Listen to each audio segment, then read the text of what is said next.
Vamos abrir a nossa Bíblia em Jeremias, capítulo 13.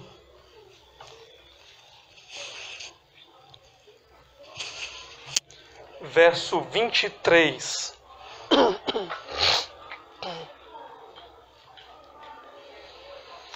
Diz assim a palavra do nosso Deus: Pode acaso o etíope mudar a sua pele, ou o leopardo as suas manchas? Então poderíeis fazer o bem estando acostumados a fazer o mal? Vamos orar.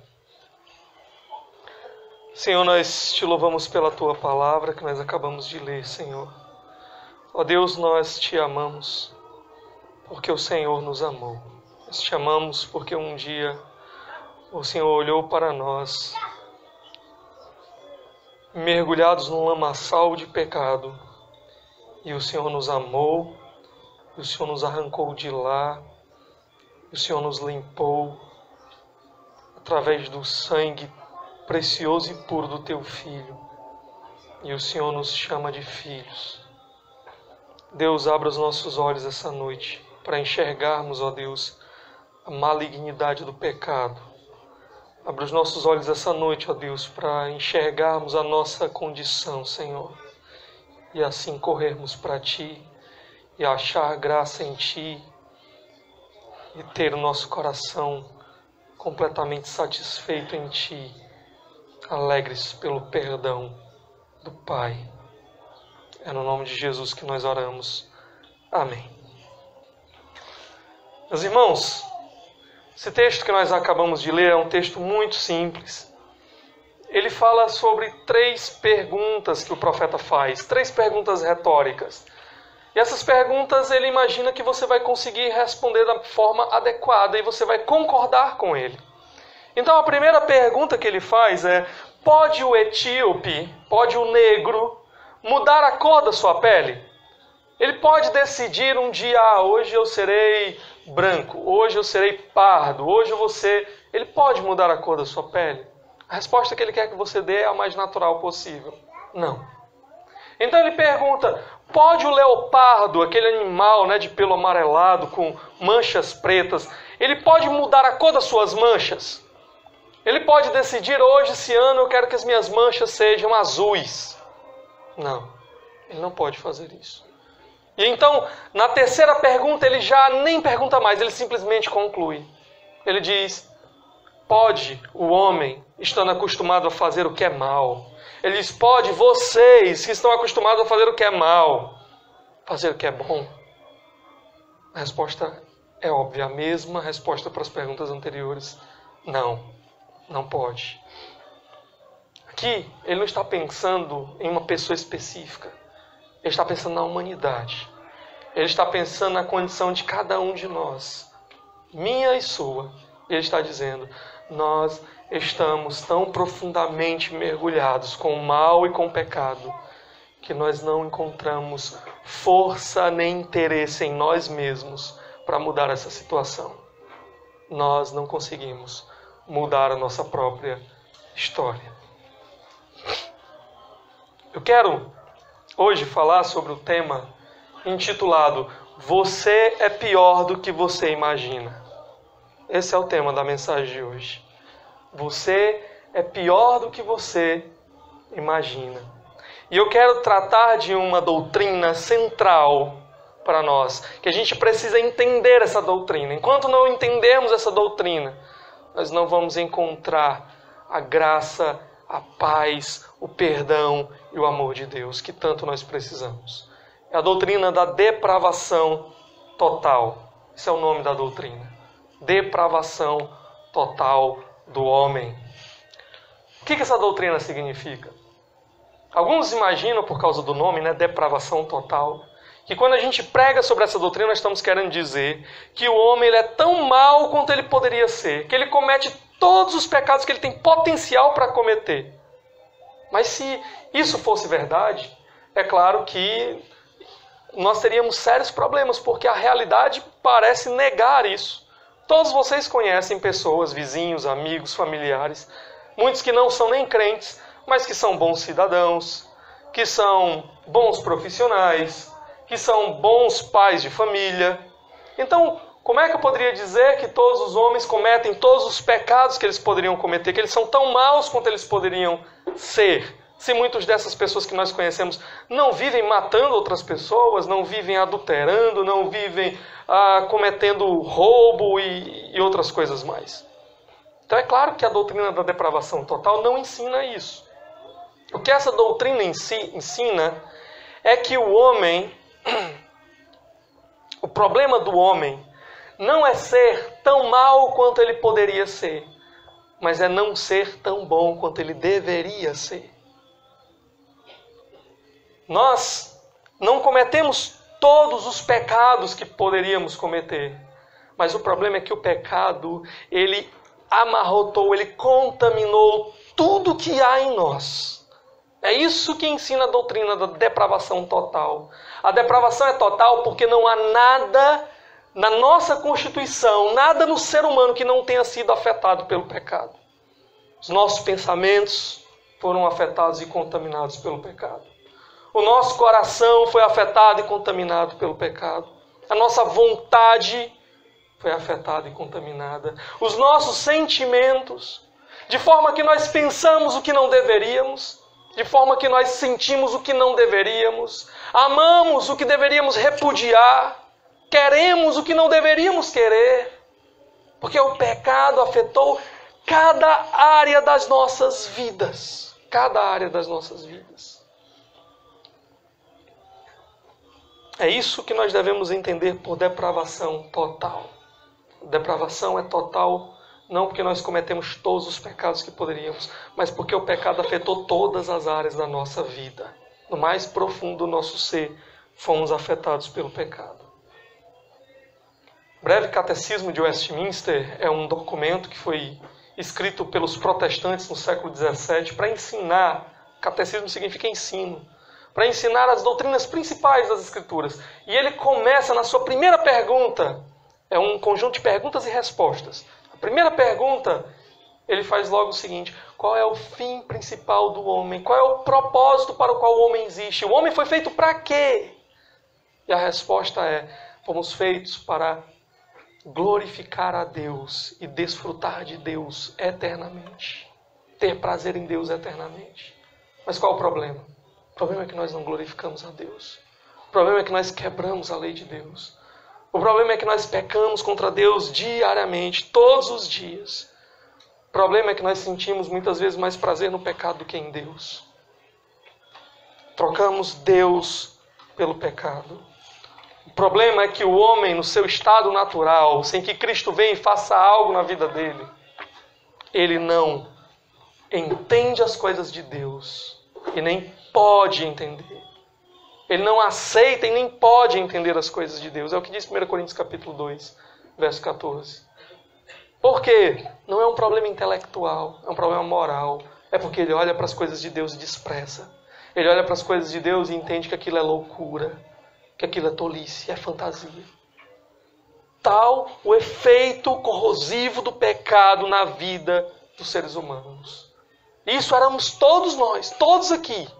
Antes de Cristo vir ao nosso encontro, era assim. Não queríamos a Deus, não queríamos papo com as coisas de Deus, com a palavra de Deus. Não nos interessava gastar tempo na igreja, na oração, na palavra. E como é que isso aconteceu? Como nos tornamos assim? Como chegamos a isso, a essa situação? Eu penso que todos vocês conhecem a história de Gênesis capítulo 3. A história da queda da humanidade. Ali estavam os nossos ancestrais, Adão e Eva. Deus os criou, Deus os colocou no jardim, Deus deu a eles tudo o que eles precisavam, eles tinham comunhão com Deus. Deus criou tudo e viu que tudo era muito bom, nada lhes faltava. Deus deu uma única ordem a Adão e Eva. Ele disse: de todas as árvores do jardim comerás livremente, mas da árvore do conhecimento do bem e do mal, dessa não comerás. Porque no dia em que dela comerdes, certamente morrerás. Foi essa a ordem que Deus deu. E o que foi que aconteceu? Um belo dia, Eva começou um diálogo com Satanás, a serpente. E então Satanás começou a questionar a palavra de Deus. Foi assim que Deus disse, você não pode comer de nada? Ela disse, não. Deus disse que eu poderia comer de tudo, só não posso comer dessa árvore, nem tocar nela. E então o diabo questiona a autoridade de Deus. Você não vai morrer, certamente não morrerás. Deus disse isso para você porque Ele não quer que você se torne como Ele, conhecedor do bem e do mal. Porque Ele sabe, no dia em que você comer, você vai se tornar como um de nós, conhecedor do bem e do mal. E a proposta do diabo seduziu Eva. Era uma proposta por autonomia. Eu não vou precisar mais de Deus me dizendo o que é certo e o que é errado, o que é bom ou mal. Eu vou ser como Ele. Eu vou ser Deus para mim. Eu vou viver independente de Deus. Essa é a ideia. E então Eva preferiu acreditar na palavra do diabo do que acreditar na palavra de Deus, que havia dito, no dia em que dela comer, certamente morrerás. De forma que mesmo antes de dar a mordida naquele fruto, quebrando explicitamente o mandamento de Deus, Eva já havia pecado contra Deus, porque não creu na sua palavra, porque fez Deus de mentiroso. E então Eva desobedece a Deus, ela cai em pecado. E a mesma coisa acontece com seu marido, que estava lá, que deveria proteger a sua esposa, mas que na verdade permite aquele diálogo, e não somente isso, participa da desobediência, come do fruto, quebra o mandamento de Deus. O pecado de Adão foi ainda pior do que o de Eva, porque a palavra de Deus diz, lá em 1 Timóteo capítulo 2, verso 14, e Adão não foi enganado, mas a mulher sendo enganada caiu em transgressão. Eva foi enganada, Adão não, ele pecou conscientemente, deliberadamente. E assim, a promessa de Deus se cumpre. No dia em que do fruto você comer, no dia em que você desobedecer essa minha ordem, você vai morrer.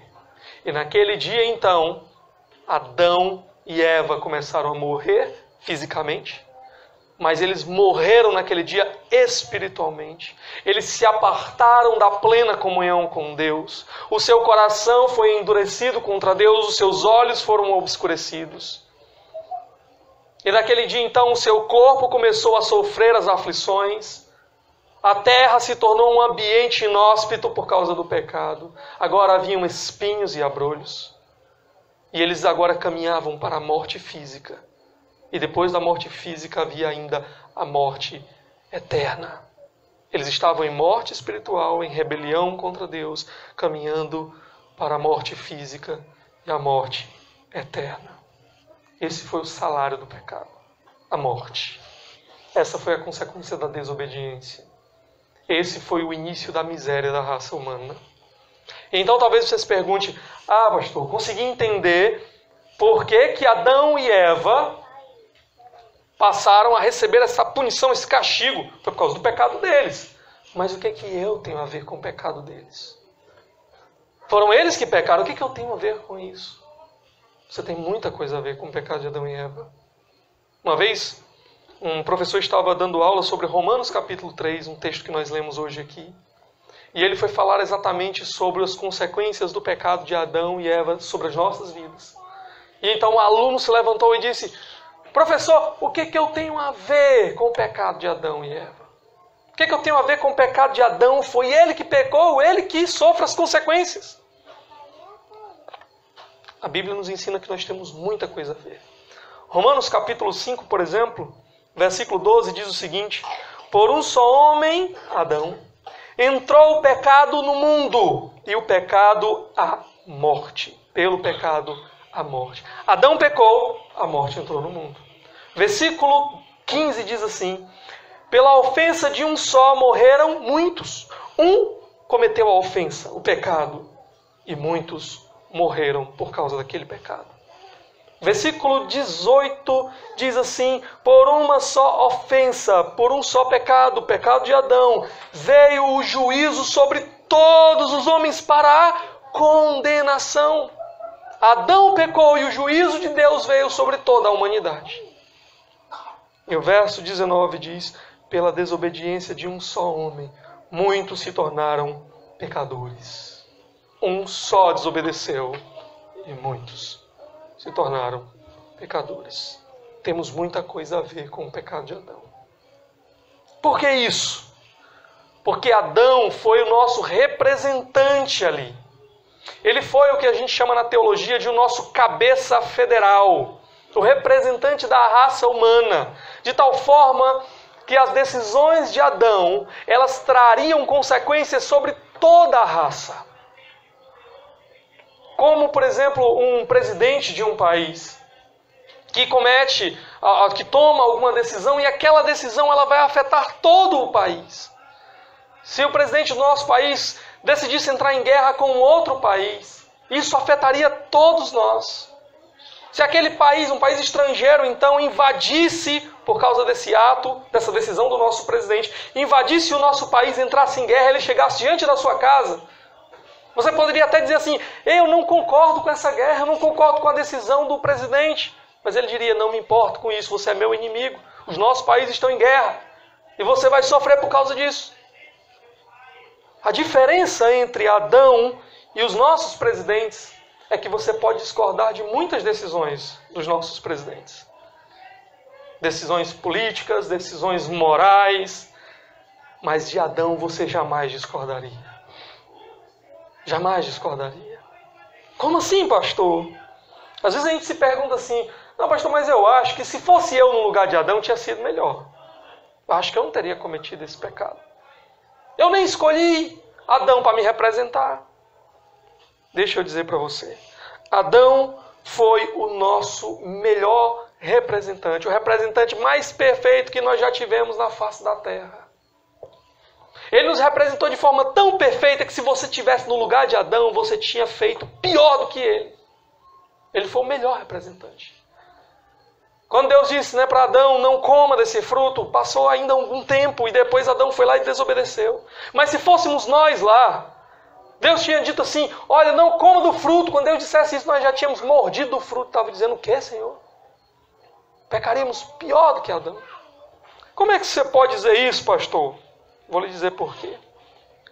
Porque quem escolheu Adão para nos representar foi Deus. E as escolhas de Deus são perfeitas. Se fôssemos nós que fôssemos escolher um representante, vamos supor que Deus criasse nossas almas, fizesse um conselho lá no céu e dissesse, escolham alguém que vai representar vocês. Quem nós votaríamos? Vamos supor que Deus olhasse, vocês aí do Brasil, vocês que vão nascer e vão morar lá no Brasil, escolham aí um representante para representar vocês. Quem nós escolheríamos? A Dilma. O Lula. Não foi esse que nós escolhemos? Seria pior do que Adão. Né? Fosse o Lula nosso representante, tinha feito logo um triplex lá no jardim. A Dilma, né? Tinha desviado lá umas madeiras lá, né? Do jardim, cortado umas árvores. Teria feito pior do que nós. Pior do que Adão. Mas graças a Deus, quem escolheu o nosso representante foi Deus. Então, se Adão fez o que ele fez, sabe de uma coisa, qualquer um de nós faria pior. Porque a escolha de Deus foi perfeita. Perfeita. Ele nos representou perfeitamente. De forma que o pecado dele é o nosso pecado.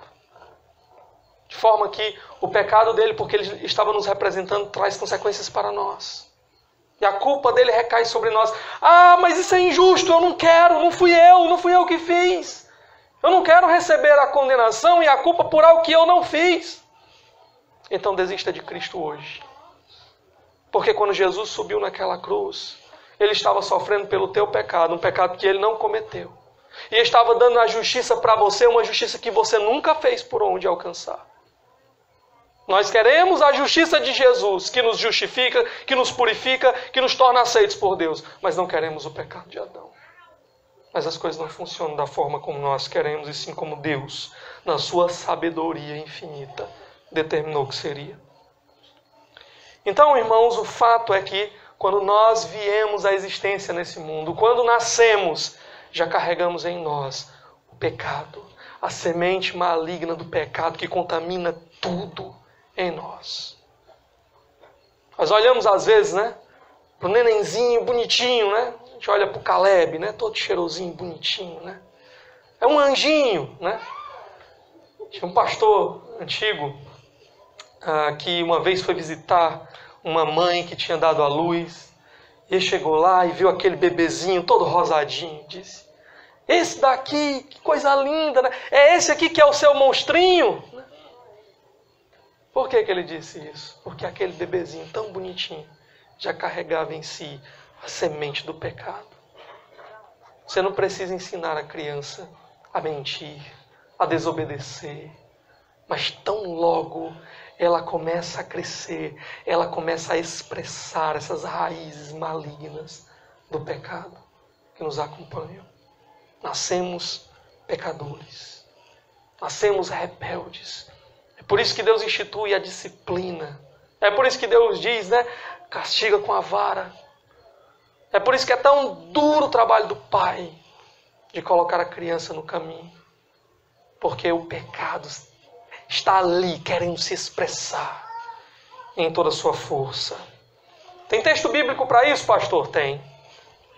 Salmo capítulo 51, verso 5 diz assim, Davi falando: sei que sou pecador desde que nasci, sim, desde que me concebeu a minha mãe. Provérbio capítulo 22, verso 15, Provérbios diz: a estultícia está ligada ao coração da criança, mas a vara da correção a afugentará dela. Salmo 58, 3 diz: alienam-se os ímpios desde a madre, desde o ventre. Andam errados desde que nasceram, falando mentiras. Efésios capítulo 2, verso 3 diz: e éramos por natureza filhos da ira como os outros também.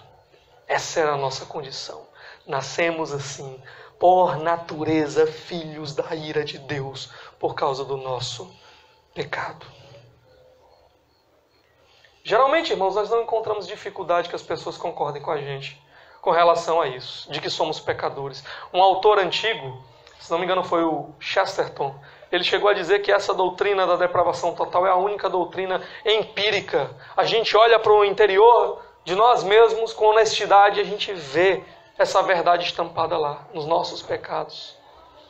Então, se você saísse daqui essa noite, fosse num bar, o mais terrível que você encontrar nessa cidade, e perguntasse ao homem mais embriagado que ali estivesse: você é um pecador? O que ele diria? Provavelmente diria para você: sim, eu sou um pecador e eu sou muito bom nisso. Me garanto em pecar. Se você procurar aquela pessoa mais cheia de justiça própria, que se entende como um homem íntegro, reto, e perguntar para ela: você é um pecador? Ela vai dizer, meio a contragosto, mas dirá: sim, sou um pecador, todo mundo é pecador. Um dia, quando eu fazia faculdade, antes de ir para o curso de teologia, uma outra faculdade, então eu estava conversando com um colega de classe que se dizia ateu. E então perguntei para ele: você é pecador? E ele disse: sim, sou pecador, todo mundo é pecador. E aí eu perguntei para ele: quem disse isso para você, que você é pecador? Ele entendeu a minha pergunta. Somos pecadores porque estamos desobedecendo uma autoridade maior, uma lei universal, a qual todos os homens devem se submeter. Se eu assumo que sou um pecador, eu estou assumindo que há um Deus contra quem eu peco. A palavra de Deus é que nos declara isso. E então ele entendeu aquilo, na mesma hora ele olhou para mim e disse assim: não sou mais pecador não, peraí, né? Não sou pecador mais não. Mas o fato é, irmãos, que todos nós somos pecadores, nascemos no pecado. Alguns que dizem que as crianças nascem, né? Todos nós nascemos, na verdade, como uma tábua rasa, como uma folha em branco, e depois é que a gente vai escrevendo. A palavra de Deus diz exatamente o contrário. Nascemos no pecado. Somos pecadores desde que nascemos. Essa é a doutrina do pecado original. Somos herdeiros do pecado e da culpa de Adão. É isso que essa doutrina ensina. A questão, então, não é saber se você é ou não um pecador. Você sabe que é. Você se conhece. A questão é o quanto você é pecador. O quanto você é pecador. Essa é a pergunta que intriga os homens. Os homens respondem com facilidade: eu sei que sou um pecador. Mas quando você pergunta o quanto você é pecador, então você começa a perceber como eles tratam o pecado como algo banal. Eles vão dizer assim, olha, bem, eu sou um pecador, mas também assim, eu não sou um pecador tão pecador assim, como aqueles homens que estão lá no presídio de Itaitinga. Não, aqueles homens são muito mais pecadores do que eu. Eu nunca matei, eu nunca roubei, eu nunca adulterei, eu nunca me prostituí. Sou pecador, mas assim também já é demais. O meu nível é um pouco menor. Essa resposta parece muito justa. Mas não é. Na verdade, esses homens, o que eles estão fazendo é rebaixando o padrão. Eles estão se comparando com outros pecadores. Mas nós não somos medidos pelas atitudes e ações, pelas leis de outros homens. Nós somos medidos pela lei de Deus. E quando nós olhamos para a palavra de Deus, para os padrões de Deus, o que nós encontramos ali? Eu nunca matei. Jesus disse, você já se irou contra o teu irmão, você já cometeu assassinato no seu coração, já quebrou a lei. Eu nunca traí a minha esposa, eu nunca cometi adultério. Se você olhar com um olhar impuro para outra mulher que não a sua, no seu coração, você já quebrou a lei. Quebramos toda a lei de Deus. Quebramos todos os mandamentos de Deus. De forma que, diante dos padrões de Deus, não há o que nos distinga de outros pecadores. Quando as pessoas elas começam a se achar menos pecadores do que os outros, o que elas estão escondendo por trás disso é uma ideia de pecado antibíblica. Para elas o pecado é algo pequeno. Para elas o pecado é só uma pequena sujeirinha, talvez uma poça de lama onde ela passou, sujou ali o sapato, a barra da calça, talvez as mãos, a camisa um pouquinho, mas ela ainda pode dar um jeito. Ela pode se lavar, ela pode se limpar, é assim que ela trata com o pecado. O pecado é algo diminuto, algo que eu posso resolver. Isso é absolutamente antibíblico. Sabe por quê, meu irmão? Porque o pecado não é uma besteirinha, não é algo insignificante. O pecado é o que trouxe a morte a esse mundo. E mais do que isso, o pecado é aquilo que fez com que o Filho de Deus, santo, puro, sendo o próprio Deus, viesse a essa terra morrer. O pecado, o meu e o seu pecado, são responsáveis pela morte de Jesus. Foram os nossos pecados que levaram Jesus para a cruz. Foram os nossos pecados que atormentaram a alma de Cristo. Que fizeram com que ele passasse por todo aquele sofrimento na cruz. Então o pecado não é algo banal. Se fosse, Jesus não precisava ter morrido. Obrigado, meu irmão.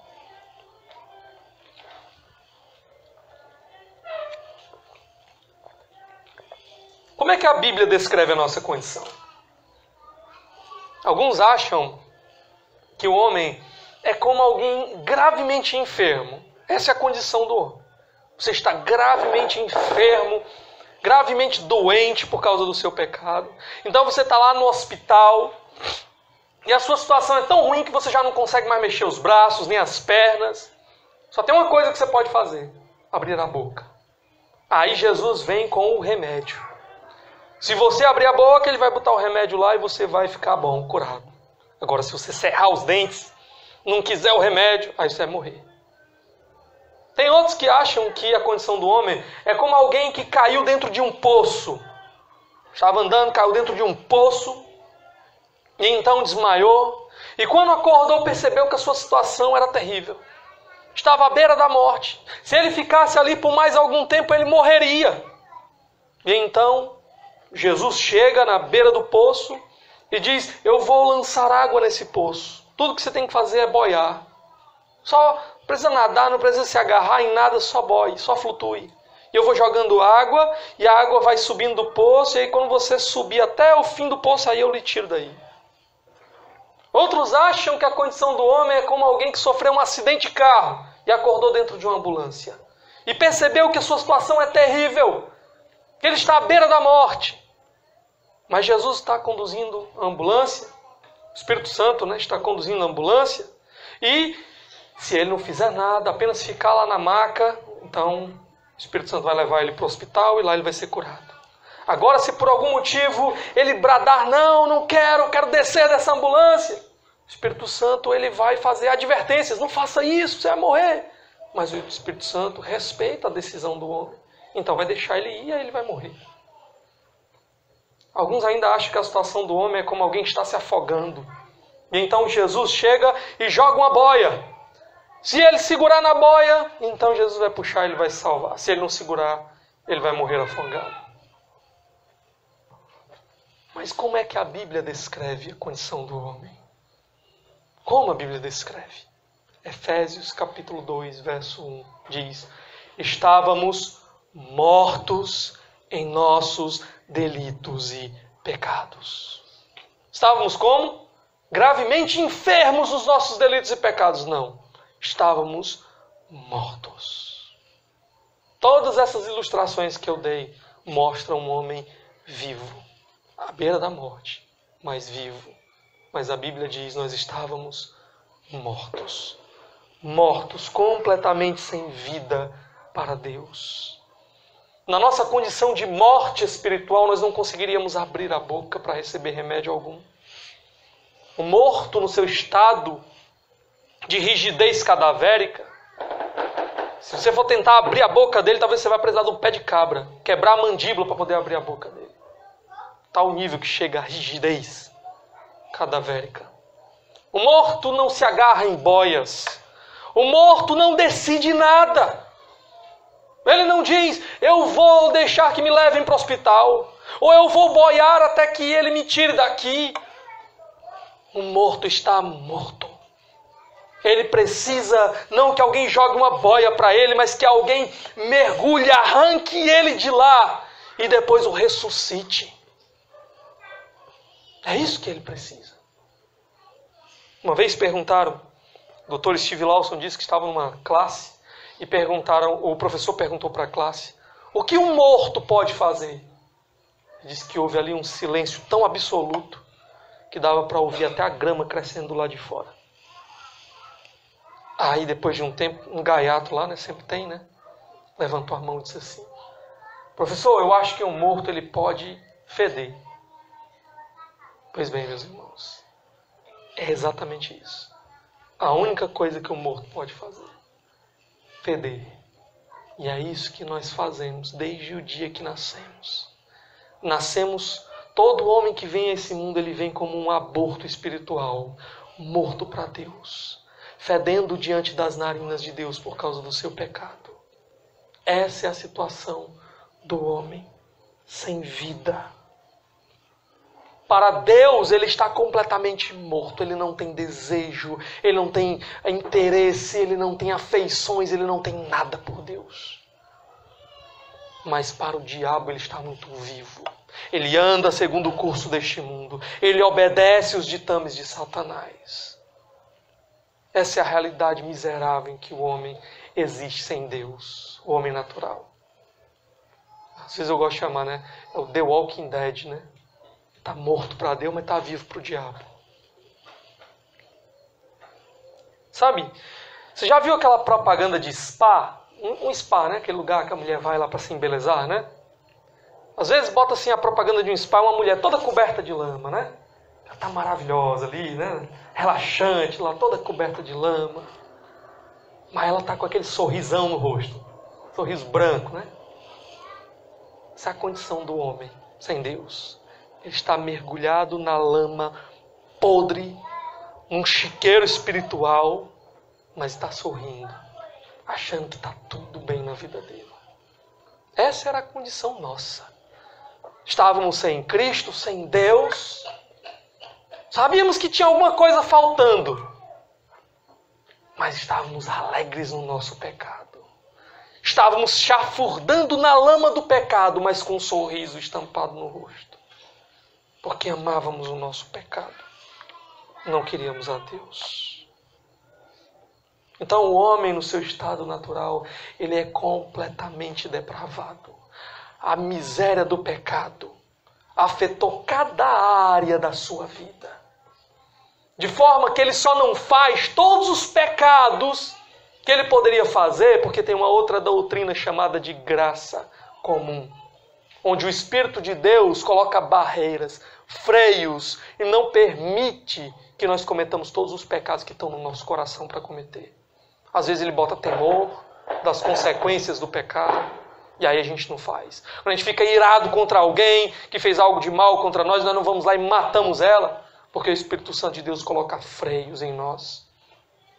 Nós sabemos, às vezes, temor, né? Se eu fizer isso, eu vou arruinar a minha vida. É Deus que não permite, porque do contrário, a vida nesse mundo seria um caos.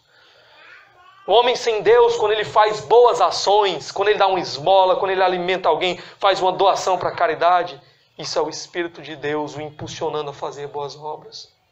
Mas não pense que essas obras são boas para Deus. Elas são boas para nós. E já já eu vou chegar nesse ponto. Jesus um dia olhou para o coração do homem. O que Jesus viu no coração do homem? Mateus capítulo 7, versículo 21.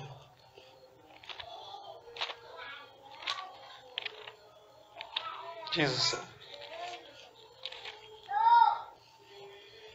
porque de dentro do coração dos homens, de alguns homens, não, dos homens, é que procedem os maus desígnios, a prostituição, os furtos, os homicídios, os adultérios, a avareza, as malícias, o dolo, a lascívia, a inveja, a blasfêmia, a soberba, a loucura. Ora, todos estes males vêm de dentro e contaminam o homem. Está tudo lá, dentro do seu coração. Os mesmos impulsos, a mesma possibilidade de cometer qualquer desses pecados está lá. O que te faz diferente daqueles criminosos que estão lá dentro do presídio é tão somente que Deus impediu que você desse vazão a esses sentimentos, enquanto permitiu que aqueles homens o dessem. Mas tudo está lá. Apóstolo Paulo, com maestria, ele descreve a nossa situação. No texto que nós já lemos hoje, Romanos capítulo 3, não há justo, nenhum sequer. Não há quem entenda, não há quem busque a Deus. Todos pecaram, a uma se fizeram inúteis. Todos carecem da glória de Deus. Essa é a nossa condição. Esse é o homem. E é interessante que o apóstolo Paulo, para não deixar dúvida nenhuma, ele diz judeus e gentios. Ou seja, o mundo inteiro. Para Paulo, o mundo inteiro estava dividido assim. Judeus, os que seguiam a lei de Deus, a Torá, e os gentios, os que não seguiam a lei de Deus. Então ele diz, o mundo inteiro é assim. Ninguém escapa. Esse é o veredito. Somos assim. Outras passagens ainda vão dizer que o homem é inimigo de Deus, cego espiritualmente. Alguém pode olhar para todas essas descrições e pensar, mas eu não sou tão mal assim, eu não sou tão pecador assim. Porque afinal de contas, eu ainda faço coisas boas. Deixa eu citar alguns textos de Provérbios para você. Provérbio capítulo 21, verso 4 diz, a lavoura do ímpio é pecado. O que esse texto está dizendo? Um homem chegar lá no seu campo e plantar comida para ele ali é pecado. Se ele é um ímpio, ou seja, se ele não está em aliança com Deus, se ele não ama a Deus, se ele não está em relacionamento com Deus, é pecado. O que tem de pecado nisso, pastor? Vou lhe dizer agora. Quando esse homem plantou essa horta, ele não agradeceu a Deus pela saúde que ele lhe deu. Quando esse homem plantou essa horta, ele nem pensou em Deus. Ele nem entendia que dependia de Deus derramar a sua chuva para que aquilo crescesse. Ele simplesmente pensava, é o meu braço, eu vou fazer isso. Eu, com o suor do meu rosto, com a força do meu braço, é que vou arrumar o pão que eu preciso. Eu vou fazer tudo. Quando ele plantou a sua vinha, quando ele plantou a sua horta, quando ele plantou seja lá o que for, ele não fez para a glória de Deus. Ele nem levou Deus em consideração. É por isso que isso é considerado pecado. Um outro texto, Provérbios capítulo 21, 27 diz: o sacrifício dos ímpios já é abominação. Um homem, na cultura judaica, pegar um animal e levar lá para o templo, o que era mandado na lei de Deus fazer, para oferecer esse animal como sacrifício pelo seu pecado, até aí ele está fazendo tudo que a lei manda. Mas o que o texto diz é que isso para Deus é abominação se ele for um ímpio. Se ele não estiver em relacionamento com Deus, se ele não amar a Deus, ele fazer tudo que a lei está mandando ele fazer é abominação. Por quê? Porque ele não faz para a glória de Deus. Porque ele está levando aquele animal, muitas vezes, sempre na verdade, por algum motivo errado. Muitas vezes é porque ele quer barganhar com Deus. Senhor, está aqui, eu estou fazendo o que a lei está mandando. Agora o Senhor faça a sua parte, Senhor, porque eu já fiz a minha. O Senhor está em dívida comigo. Eu vou oferecer isso, o Senhor me dá isso em troca. É diferente do que muitos crentes fazem hoje em dia. Deixa eu ler mais um texto, Provérbios 28, 9 diz: o que desvia os ouvidos da lei do Senhor, até sua oração será abominável.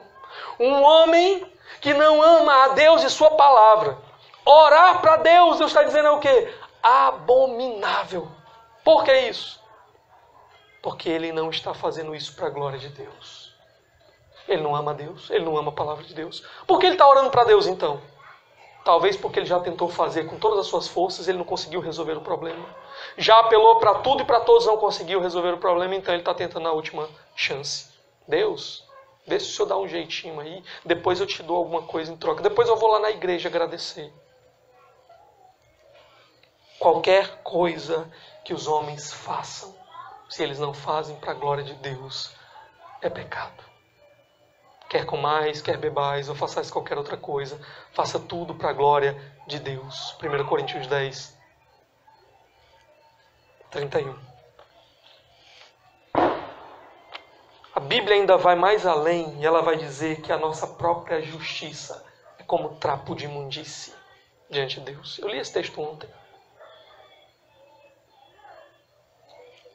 A nossa justiça, aquilo que a gente olha para nós e considera de mais justo, diante de Deus, é como trapos de imundície.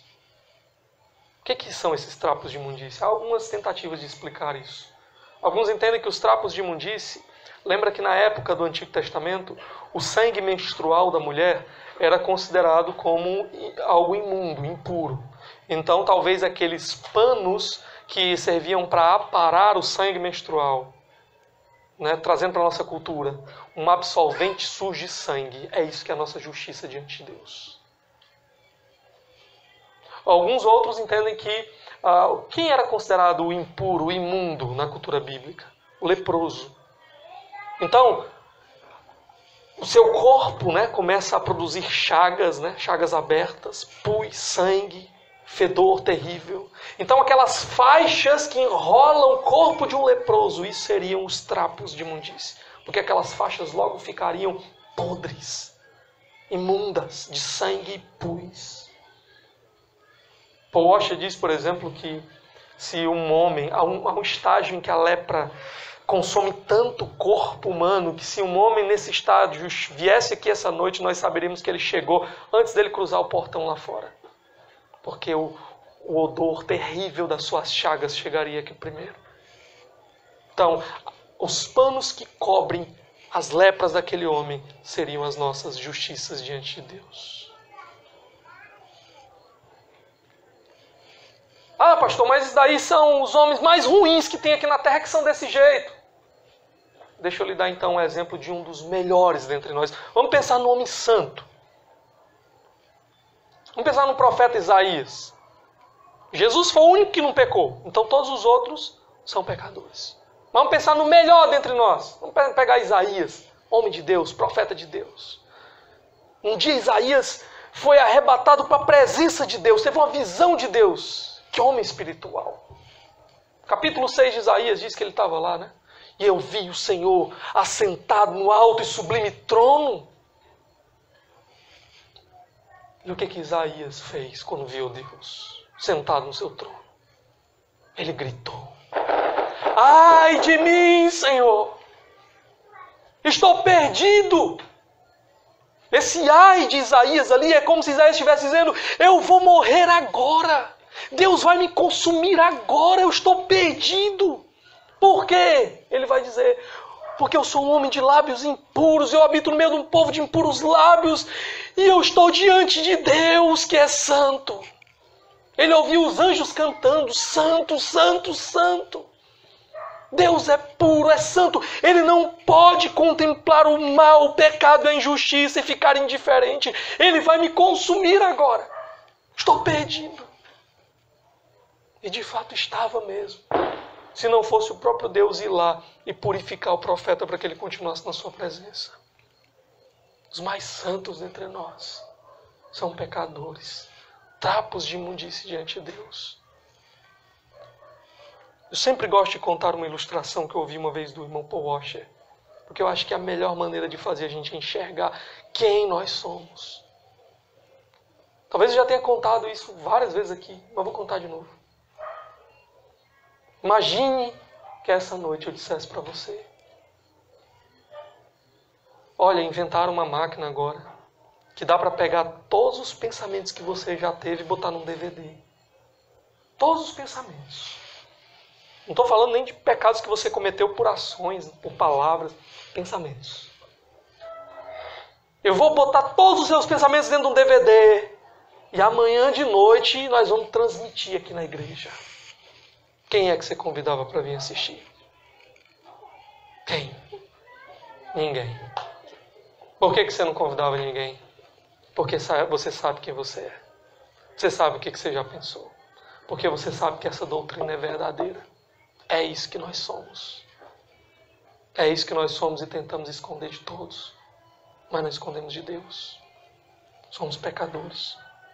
Pecadores contra um Deus santo e justo. Os homens não veem o que passa nos nossos pensamentos. Mas Deus vê todos os dias. E é por isso que a palavra de Deus diz lá em Salmo 7, verso 11: Deus sente indignação todos os dias. Porque todos os dias é o que Deus vê. O nosso pecado, a nossa miséria. Deus é santo, é justo. Mas nós não somos. Então, qual é que deve ser o destino dos homens? Condenação. Não há outro destino possível. É isso que nós somos. É isso que nós merecemos.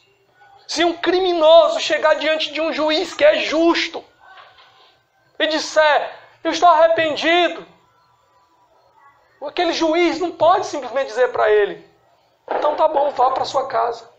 Porque senão ele não seria justo. Ele tem que aplicar a sentença. Os seus crimes exigem isso. Se um juiz nessa terra absolvesse o Fernandinho Beiramar, porque o Fernandinho Beiramar disse que tinha se arrependido, o que é que você diria? Se um ladrão entrasse na sua casa, matasse a sua família inteira, e depois fosse capturado e diante do juiz ele dissesse: Senhor juiz, mas eu me arrependi. E aquele juiz dissesse: você está arrependido? Então vá para sua casa. Você não deve mais nada para a justiça. O que você faria? Você acha que Deus é um juiz menor do que um juiz justo aqui nessa humanidade? Você acha que o padrão de justiça de Deus é menor do que o dos homens desse mundo? Do que o seu, que exigiria a condenação do criminoso? Deus não é indiferente ao pecado. O pecado não é uma sujeirinha apenas. O pecado exige condenação e morte. E é por isso que Jesus teve que morrer. Alguém tinha que morrer. Ou era você, ou alguém no seu lugar. Mas é por isso que Jesus teve que morrer. Porque o pecado não é só uma sujeirinha.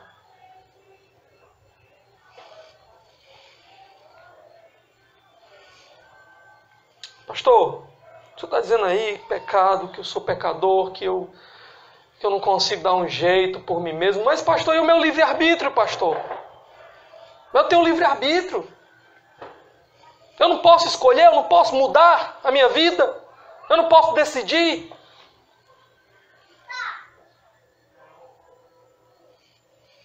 Querido, arbítrio significa vontade. Você está me dizendo que a sua vontade é livre? Que a sua vontade ela não sofre nenhum tipo de influência, nem interna, nem externa? Então faça um pacto comigo essa noite. Diga assim: Senhor, eu tenho uma vontade completamente livre. Eu tenho uma vontade que o Senhor me deu, que não sofre influência nem do mal, nem do bem, nem interno, de dentro de mim mesmo, nem das coisas que estão fora de mim. Ela é absolutamente livre. Então eu vou me comprometer contigo, Senhor, essa noite, de que de hoje até o final da minha vida eu não cometerei mais nenhum pecado sequer. Você pode fazer esse compromisso essa noite com Deus? De não pecar nunca mais na sua vida, porque você vai usar o seu livre-arbítrio para isso?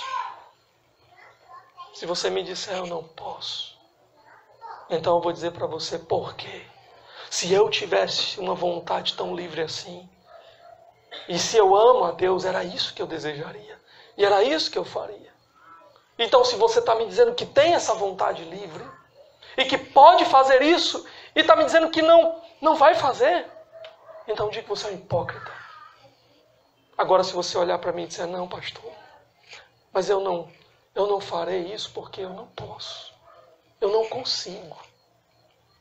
Eu gostaria de não pecar nunca mais contra Deus, mas eu não consigo. Então você está começando a entender essa doutrina.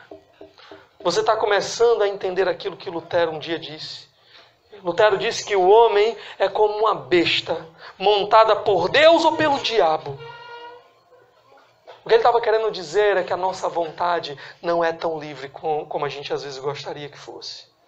A nossa vontade, ela sofre inclinação.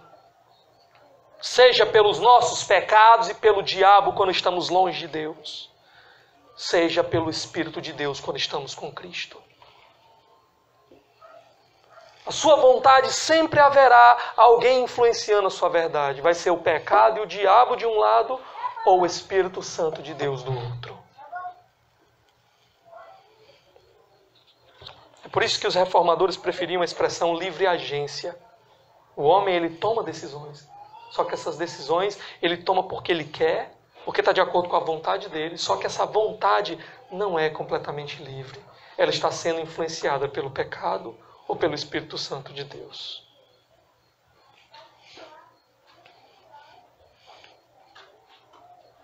Se você não está em Cristo, você é um escravo do pecado, um escravo do diabo.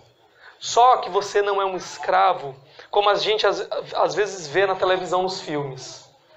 Você olha para a televisão, para um filme, aí você vê a figura do escravo, é aquele homem que ele está sofrendo, debaixo de um senhor tirano, que ele queria mesmo era ser livre, mas ele não consegue.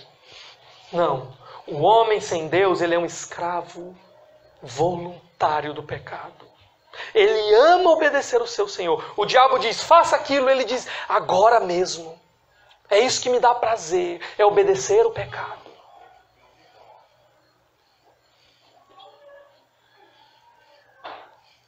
Agora, se você está em Cristo, embora o pecado não seja mais o seu Senhor, você percebe que a influência do pecado foi tão forte e ainda milita contra o seu espírito, que você que gostaria de obedecer a Deus com todas as suas forças, mas de vez em quando você cai. De vez em quando você deseja o que não queria desejar. De vez em quando você faz o que não queria fazer. E então você vai para os pés do Senhor em arrependimento. E diz, ó Deus, que loucura foi essa? Onde eu estava com a cabeça, Senhor, quando eu fiz isso? Ó Deus, venha ao meu encontro e não me permita mais, Senhor, viver na loucura do pecado. Você às vezes obedeceu durante tanto tempo o diabo e o pecado, que agora está em Cristo. Agora tem o Espírito de Deus que te dá poder para vencer as tentações, mas ainda assim, de vez em quando, você escuta o diabo chamar e você se vira para obedecer.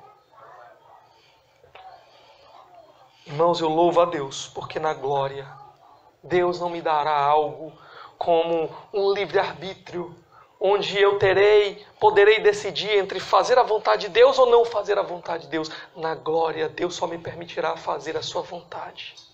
E ali eu não pecarei nunca mais. E ali nunca mais eu farei algo que desagradará o meu Senhor. Por que eu tenho falado sobre isso? Para que você perceba que você não pode fazer nada com suas próprias forças. Para que você perceba e reconheça que na sua vontade caída há uma impossibilidade moral de se livrar do pecado. Você sabe o que tem que fazer. Você sabe como fazer. Mas você simplesmente não consegue fazer. Sozinho, pela sua própria força, você não pode e nem quer. Você quer viver no pecado. Você precisa admitir então diante de Deus que não pode salvar a si mesmo, que não está no seu poder fazer isso. Pode o etíope mudar a cor da sua pele? Pode o leopardo mudar as suas manchas? Pode você, estando acostumado a fazer o que é mal, fazer o que é bom? Não. Então você precisa reconhecer isso. Por quê? Porque é aí onde o Espírito Santo de Deus começa a trabalhar a salvação. É quando Ele nos abre os olhos, nos faz enxergar isso. E então nós encontramos a nossa miséria, encontramos o nosso desespero, a nossa incapacidade. Olhamos para Deus e gritamos: Deus, eu não posso salvar a mim mesmo, então vem e salva-me. Vem e faça o que eu não posso fazer. Venha ao meu encontro e livra-me, ó Deus, do pecado que eu não consigo livrar-me. Se você é um filho de Deus, então entenda que Cristo morreu exatamente porque você não conseguia dar um jeito no seu pecado. Se houvesse outra maneira, Deus tinha usado essa outra maneira. Deus teria dito para você. Se o problema fosse apenas motivação, Deus tinha mandado um profeta motivar você. Vamos lá, vamos lutar contra o pecado, vamos abandonar, vamos deixar isso de lado. Se o problema fosse boas obras, Deus tinha dado um manual para você e tinha dito: vai lá, faz isso daí que dá certo. Mas Jesus precisou morrer, porque o problema era o seu pecado, e o seu pecado exigia a morte, a condenação. O salário do pecado é a morte, e tudo que lhe restava era morrer. Uma morte eterna, porque mesmo no inferno você continuaria ali com um coração que não ama a Deus, pecando diariamente contra Deus.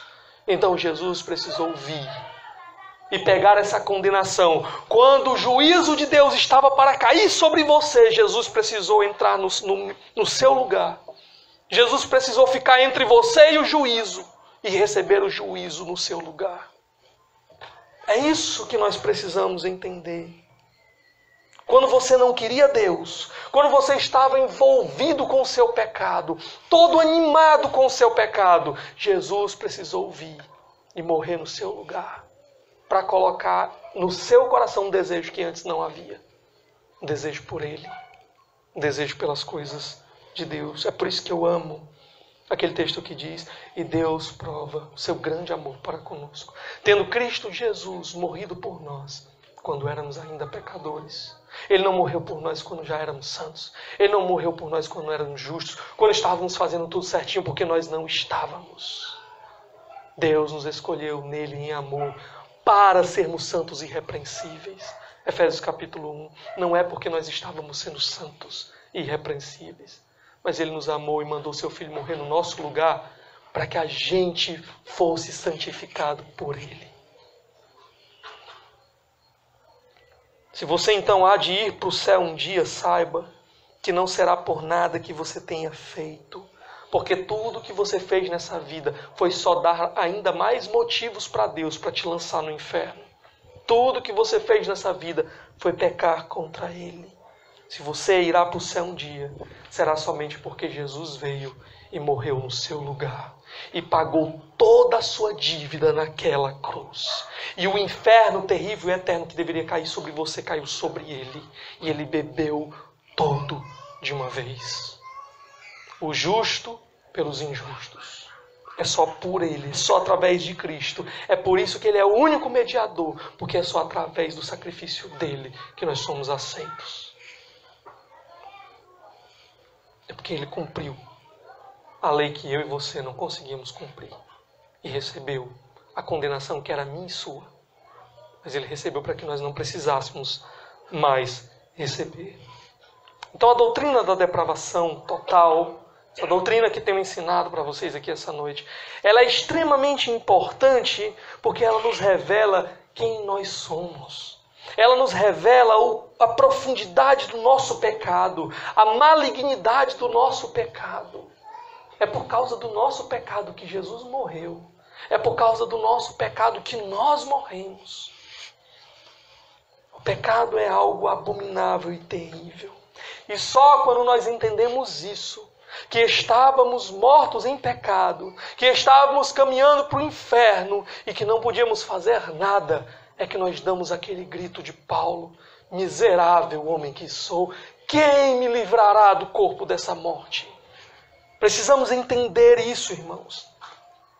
Para entender a resposta de Paulo, mas graças a Deus por Cristo Jesus. Ninguém, a não ser Cristo, pode nos livrar da morte eterna. Merecíamos o pecado, mas Ele veio para mostrar que os piores pecadores podem ser perdoados. Há esperança para os piores pecadores. Não há pecado tão grande que a graça de Deus não possa perdoar.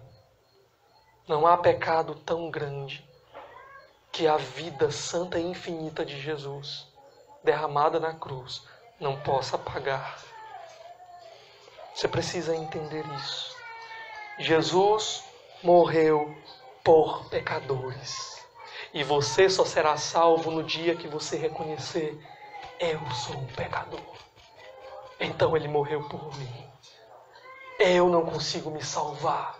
Então Ele morreu para me salvar. Eu não consigo dar um jeito no meu pecado, mas Cristo me oferece perdão e graça e salvação. Então eu vou correr para Ele.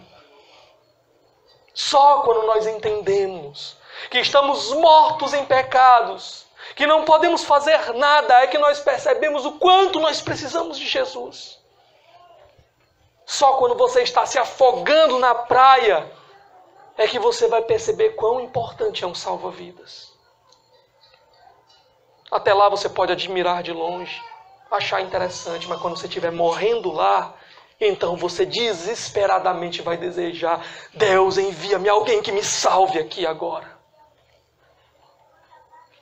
Então essa doutrina, ela precisa ser compreendida para que nós possamos clamar a Deus, para que nós possamos de fato correr para Ele. O único que pode nos salvar, Cristo. Agora, se você continuar achando que não é tão pecador assim, que até é pecador, mas é melhor do que outros pecadores, é mais justo do que outros pecadores, saiba de uma coisa: Cristo Jesus não morreu por você, porque Ele disse que veio pelos que estavam perdidos e não pelos justos.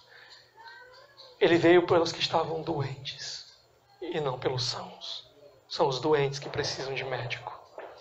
Enquanto você achar que o seu pecado é apenas uma bobagem, você não precisará de Jesus. Ele não será o seu Salvador. Só quando você reconhecer desesperadamente: eu preciso dele e não há nada, nenhum outro, é que você receberá perdão. Há perdão em Cristo. Há perdão para os que se reconhecem como pecadores e que clamam por misericórdia. Os que confessam o seu pecado, os que se arrependem e deixam, esses alcançam misericórdia. Que o Senhor Jesus essa noite possa trazer convicção de pecado, possa nos fazer entender como precisamos desesperadamente dele e somente dele. Possamos entender essa verdade, como o pecado é maligno, como ele deturpa tudo em nós, a fim de que a gente possa clamar para que Deus venha e faça algo e mude a nossa vida e nos salve. Vamos orar? Senhor, ó meu Deus, conceda, Senhor, que a Tua igreja possa lamentar por seu pecado, possa se arrepender por seu pecado, possa se entristecer por seu pecado. Ó Deus, dá à tua igreja verdadeiro horror pelo pecado. Perceber, ó Deus, que o pecado foi aquilo que levou o teu Filho Santo e puro e bendito à morte. Senhor, abre os nossos olhos para perceber como precisamos de Jesus. Como Ele é tudo. Como sem Ele não há nada. Tudo é desespero, tudo é miséria, tudo é dor. Como só nele há salvação para nós, Senhor. Desperta os nossos corações para corrermos para Ele. E então encontrarmos alegria, perdão, graça. É no nome dele, de Jesus, que morreu por nós, amado das nossas almas, que nós oramos essa noite. Amém.